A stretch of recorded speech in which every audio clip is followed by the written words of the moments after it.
What's up, everybody? It's your favorite show, Get a Bucket. I'm your host, Trey, and as usual, hope you're all having a wonderful, wonderful day. Today, we got kind of a somberish episode to talk about. I ain't gonna lie to y'all. It's not my favorite, but at the same time, I am happy because it's been a long time coming, right? Diana Taurasi, she has retired officially. And keep it in mind too, I actually stated this on my show months ago. It's on YouTube, actually, by the way. That I expect her to retire. But it's still kind of sad, right? She retired officially February 25th, 2025, and she debuted the WNBA May 20th, 2004. That's a long time. That's 20 seasons in the WNBA, ladies and gentlemen. And she's had a lot of notable accolades. For example, in high school, she was the top ranked high school prospect for the class of 2004. And from there, Gino Auriemma said, hey, I'm going to ride your coattails, DT, and we're going to take you to UConn. And from there, UConn won about 3 titles. Diana Taurasi ended up winning about 2 tournament MOPs. She won 2 Naismith College Player of the Year awards and an AP College Player of the Year award. So long story short, she was that girl in high school and college. Now, in the WNBA, she's a 3-time champ, 07, 09, and 14, 2 times finals MVP, an MVP, 14-time All-WNBA, 5-time scoring champ, all-time scoring leader, 11-time All-Star, WNBA Rookie of the Year in 2004, highest point per game average at 25 points per game from 2006, or at 2006. Keep in mind, she got drafted 2004. Asia broke that 18 years later, so that was a nice little amount of time until her record was broken, right? Like, Diana Taurasi has put up quite a bit of accomplishments in the WNBA. It's a GOAT conversation-worthy career, end of day. Argue with your mama. Like, when you look at over her 14 active seasons, right? Like those prime MVP years, she was averaging about 5. So she was 5th on average. That's not bad. But there were a lot of good WNBA players along the way, like Amaya Moore, Candace Parker, Nneka Ogwumike. There are plenty of Lisa Leslie. There are plenty of players that could get in her way. You cannot scoff at Diana Taurasi. Now, even though her career was wonderful, she did have some wonderful pairings. Can't lie to y'all. And some of my favorite WNBA pairings for Diana Taurasi. Number 7, I got Sophie Cunningham. This one's kind of a recency thing, but she did play with her for about 6 seasons. So let's factor that in too. Sophie's also was a solid 3-point shooter, but I like the dynamic that those two seem to have. It seemed to be like a big sister, little sister, sort of-ish kind of relationship. So, I love the energy that she had. They were trying to make her to be the next DT energy-wise. I could see that. Not saying it's game-wise, get energy-wise. But she's number 7 for me. Shout out, Sophie. Skylar Diggins-Smith is my number 6, ladies and gentlemen. And believe it or not, she actually played 3 seasons. They didn't win any titles. Neither did Sophie, by the way, but still, Skylar was a top 10 MVP candidate each season she played with DT. She was all WNBA each season and a 2-time All-Star. It was an ugly-ish breakup, and I didn't like the pairing ultimately, like of with Skylar and the squad. I don't think it was Skylar and DT. Maybe if they were younger, DT meaning, I'd be curious to see how that worked out. But that was a solid pairing for me, ultimately, at least on paper. So I did appreciate getting a chance to watch it. Number 5, Brianna Turner. They didn't win any titles, but again, played 6 seasons. Brianna Turner was a DPOY candidate, all defense 2 seasons. I love the pairing of DT and Brianna Turner. Again, DT is known as a scorer. She was a good defender too now, don't get me wrong, but known as an elite scorer. And Brianna Turner paired with her as the defender. I love that pairing. Offense and defense, yin and yang. Gotta love it. So that's what puts me at Brianna Turner at number 5. And be honest with you, if she won another title, hey, we might be able to slide her up a little higher. But Number 4 for me is, in fact, Penny Taylor. She won 3 NBA titles. Like I said, you got to win a little bit now because it gets a little tricky.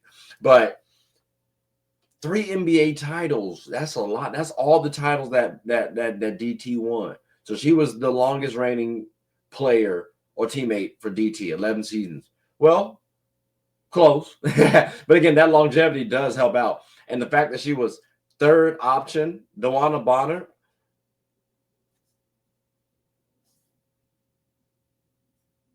I'm sorry, Penny Taylor. I'm sorry. Yeah, 13. Yeah, I was about to say I'm bugging. Yeah, 13 years.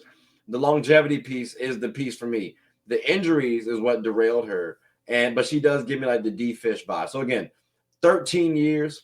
That's pretty long of a career to run with someone, and it shows 3 titles. Next, as y'all heard, and I got a little confused for a second, Dewana Bonner. She played 11 years, and that's why I paused for a second. I was like, no, I could have sworn it was somebody longer. But 11 seasons with DT. That's 2 WNBA titles. And again, it's the longevity piece for me. She was the third option most times.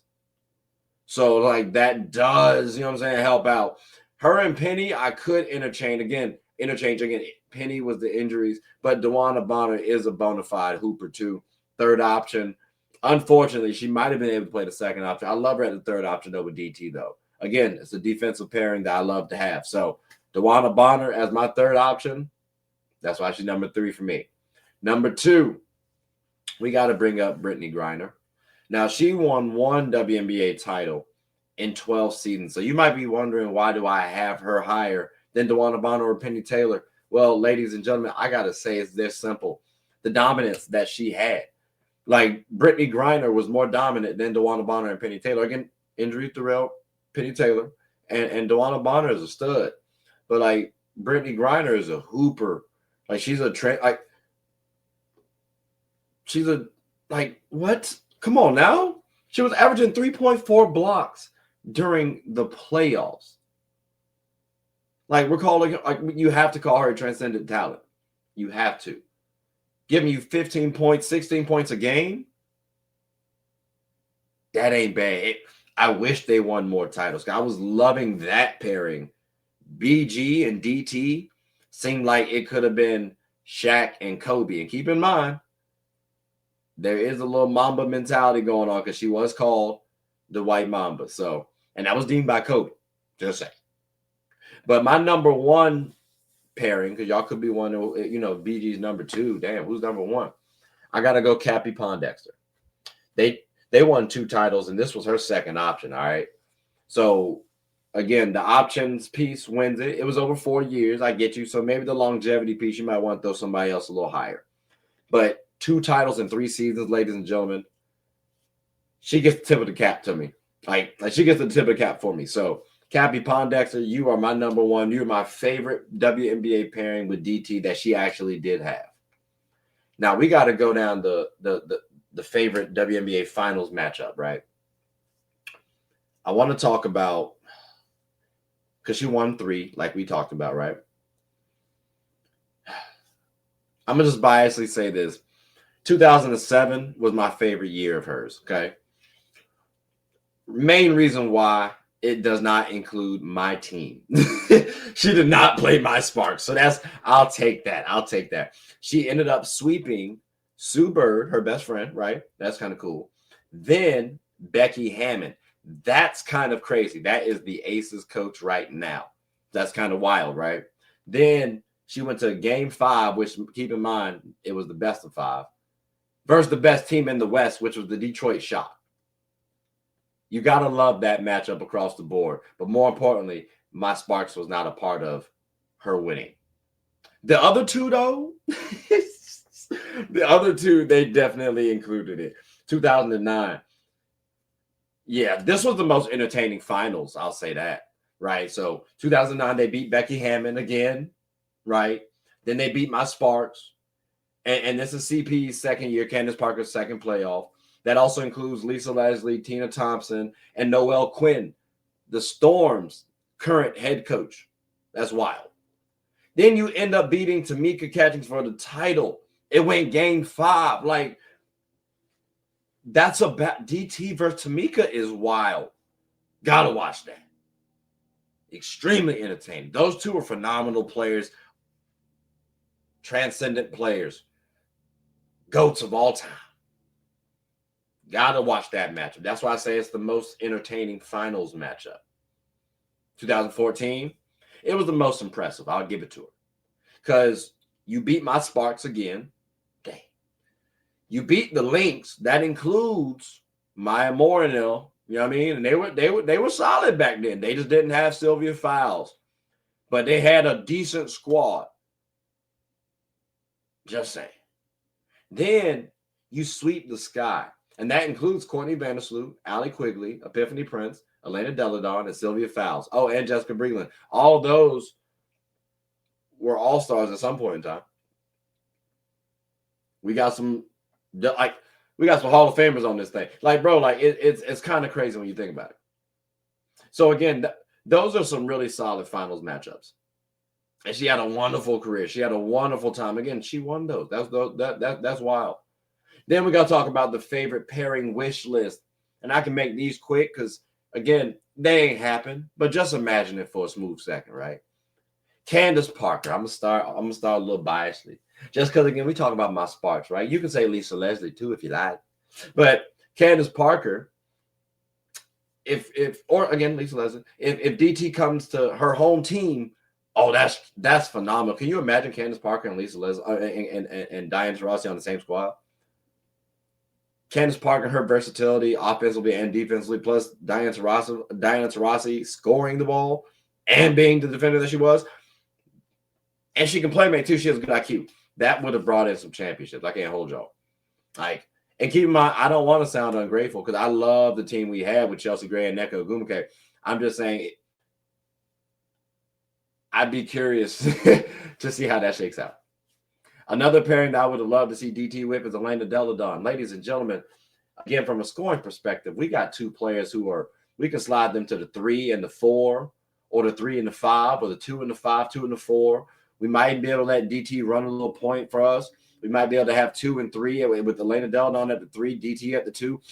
The possibilities of scoring the ball are endless with these two. And they can score from any point of the basketball court.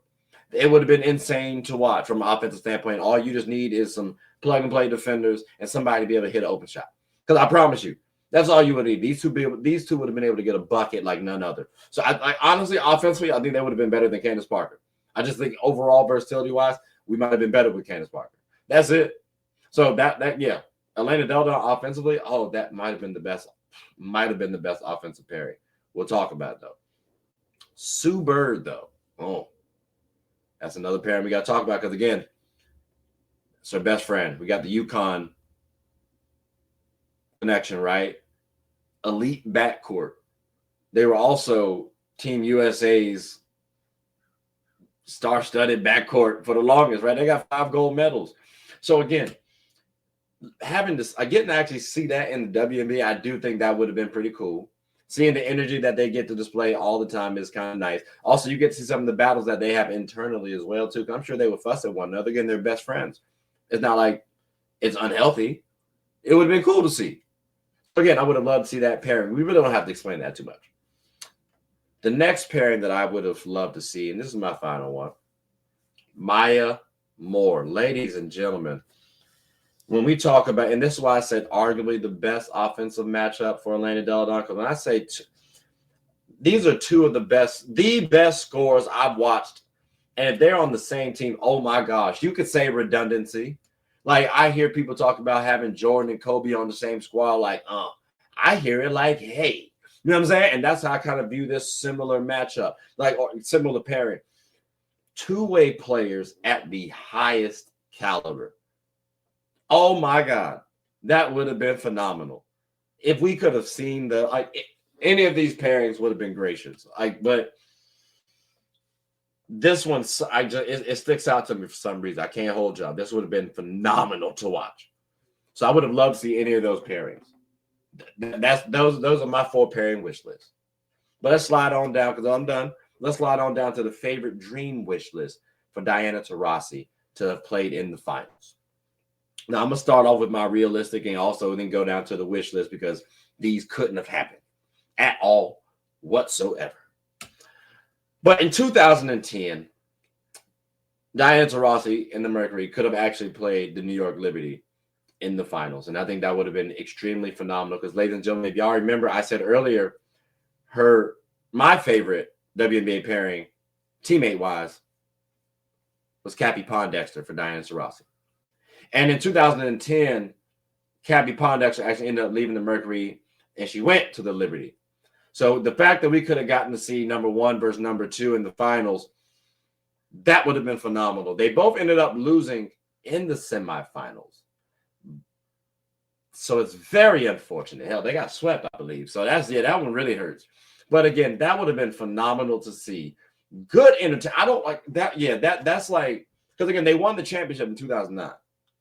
Then they break up, and then you see them in the finals. Like, that would have been like if Shaq and Kobe won, and then you see them in the finals next season against one another. That's just good basketball. That's good entertainment. So again, that would have been my favorite dream wish list. That's number 1 for me. Because again, it was realistic, and it would have been an extremely good storyline. Plus 2 top-tier talents going up against one another. Now, number 2, I'm biasedly going to say my Sparks, right? Versus the Mercury. Because y'all imagine Candace Parker going up against Diana Taurasi. I know, like, hey, she's beaten us twice, yeah. We've gotten her a couple times too, though. Like we've won some championships too now, so don't get it twisted. So seeing that in the finals, I think that would have been a lovely matchup, an extremely lovely matchup. CP has gotten the best of her a couple times before, you know what I'm saying? So again, seeing that with my Sparks, that would have been nice. How about the Storm versus the Mercury? Again, Sue Bird versus Diana Taurasi in the WNBA finals. That would have been insane to watch. Like, again, I've already talked about how they were best friends, the UConn chemistry, all that stuff. I think exploring that in the finals. Granted, we couldn't have seen this. We couldn't have seen my Sparks play because of the same conference, right? That's why I'm so happy that the Sky ended up playing the Mercury in the finals when they did, although it was DT a little bit older. But still, we got to see that matchup. So again, I would have loved to see it with my Sparks, just because everybody's a little bit younger, close to their primes. I think it would have been a little bit better of a battle. With Sue Bird, again, a little bit younger, solid battle. But then you also got with Stewie. And then you also got Jewel Lloyd, who, keep in mind, Jewel Lloyd is also called the Gold Mamba. So you got White Mamba and Gold Mamba battling it out, plus Stewie, who is in GOAT conversations, and you got your best friend on the team. I think that's a wonderful battle to go up against, ladies and gentlemen. And let's not act like DT don't have a decent little squad on her squad as well. So I think that's extremely good entertainment. And then finally, of course, the Lynx, because I said it before and I'll say it again. Maya Moore, that would have been nice to see them go up against one another, especially if I talked about them as teammates. Imagine those practices. Oh, my gosh. Battling one another at some point in time, that's going to be insane. So seeing that in the finals would be a treasure. And then you also got Sylvia Fowles. So keep in mind, she's already beaten. So Sylvia Fowles might have a little chip on her shoulder. You got to love that. So again, the entertainment that you would have seen from these finals matchups, these potential finals matchups, especially in their younger days, their primes, oh, good times. Anytime you need a payment. Because they would have been getting a lot of bread off that. But ladies and gentlemen, if you haven't witnessed by now, again, I said it was kind of a sad day, but I did have a lot of joy, a lot of entertainment, a lot of good vibes, reminiscing and going down Diana Taurasi's wonderful career. So I hope you all have enjoyed that, and I hope you all pay attention, because hopefully we can see another Diana Taurasi at some point in time in our lifetime, because this was a treasure to enjoy. Got to have it again. But ladies and gentlemen, that's it for today. So again, Diana Taurasi, if you ever listen, I appreciate you for everything you did to the game. You truly do mean a lot to everybody that's watched the WNBA for quite a while. You really are a legend, and we thank you for all you've brought to the game. But ladies and gentlemen, that's all the time we have here on Get a Bucket. Thank you all for listening. Please like, subscribe, comment. Tell anyone who's anyone about the WNBA and Diana Taurasi. We appreciate you. and also about my show. My name is Trey. I'm the host of Get a Bucket. Hope you all are having a good one. Take care.